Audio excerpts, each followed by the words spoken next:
Long years ago, we made a tryst with destiny, and now the time comes when we shall redeem our pledge, not wholly or in full measure, but very substantially.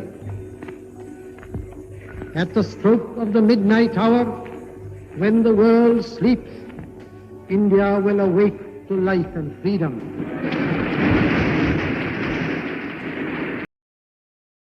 हमें आज़ाद हुए 76 साल हो गए, पर ये फिरंगी कुछ ऐसा करके गए हैं कि मुझे आज भी लगता है कि हम उन्हीं लोगों के गुलाम हैं। पर मुझे पता है कुछ लोग बोलेंगे कि मैं बिना सिर पैर की बात कर रहा हूँ, but I can guarantee you मेरे 3 पॉइंट सुनने के बाद आपको भी ऐसा ही लगेगा। सेकंड पॉइंट तो इतना लेजिट और जोरदार है कि सीधा आपके दिल पर लगेगा, पर एटलीस्ट 2 पॉइंट तो सुन ही लेना। देखो, फर्स्ट पॉइंट हमारी लैंग्वेज से रिलेटेड है। मुझे एक बात बताओ कि मैं आपसे पूछ रहा हूँ कि आप में से कितने ऐसे लोग हैं जिन्हें पब्लिक प्लेसेस, पार्टी, सिनेमाज में लोगों से हिंदी में बात करते वक्त थोड़ा ऑकवर्ड या थोड़ा शेमफुल लगता है। आई होप मोस्ट ऑफ लोगों को लगता है, और इवन मुझे भी लगता है। चलो छोड़ो, मुझे एक और चीज़ बताओ, आप में से कितने लोगों ने ऐसे स्कूल्स देखे या ऐसे स्कूल्स में पढ़े हुए हैं जहाँ पर हिंदी बोलने पर फाइन लगता है, यानी कि हिंदी बोलने पर लिटरली बैन है।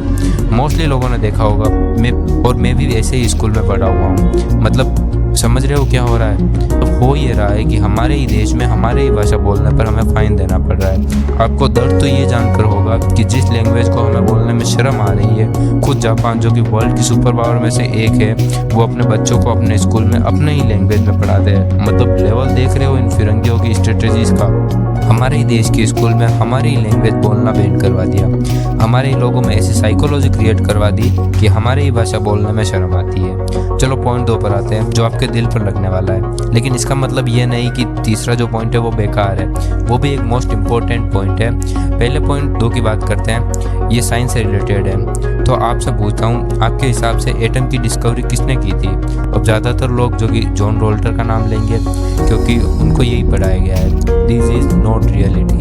जॉन रोल्टर के पैदा होने के 2600 साल पहले गुजरात के महान ऋषि कन्नड़ ने एटम यानी कि कण की खोज करी थी, और उन्होंने एक बुक भी लिखी थी जिसका नाम था वैष्णवी दर्शन। उन्होंने उसमें उनके सारे ऑब्जर्वेशन लिखे थे। 99% लोगों को इसका कोई आइडिया नहीं होगा, और वो फिरंगी भी यही चाहते हैं कि हम लोगों को बस ऐसा लगने लग जाए कि हमारा कोई इतिहास ही नहीं था, और हमारे जो साधु है, ऋषि है, वो सब टाइम पास करते हैं। पर रियलिटी में हमारे साधु और ऋषि लिविंग लेजेंड है।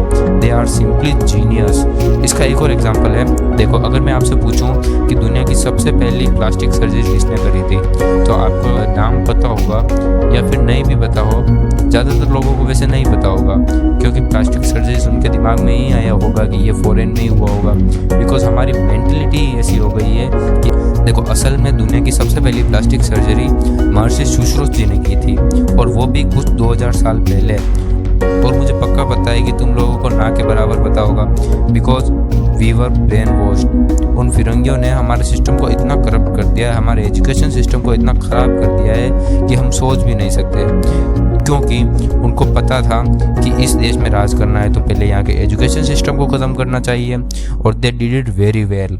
और तो आज़ादी के इतने साल बाद भी हालात वही हैं। हमें हमारा एक ग्रेट कल्चर ओल्ड फैशन लगता है, और इसी से हमारा पॉइंट नंबर 3 स्टार्ट होता है। आजकल हमारी पार्टीज में वेस्टर्न ड्रेस कंपलसरी हो चुकी है, इसके बिना आपको वहाँ एंट्री नहीं मिलेगी। फिर भी हिम्मत करके कोई ना कोई बंदा अगर वहाँ ट्रेडिशनल ड्रेस पहन के आ भी जाता है तो हम लोग उस पर हंसते हैं, ये कर ये क्या पहन के आ गया है। सेम ऐसा ही कोई यंग बंदा अगर पूजा पाठ करता है तो हम उस पर भी हंसते हैं।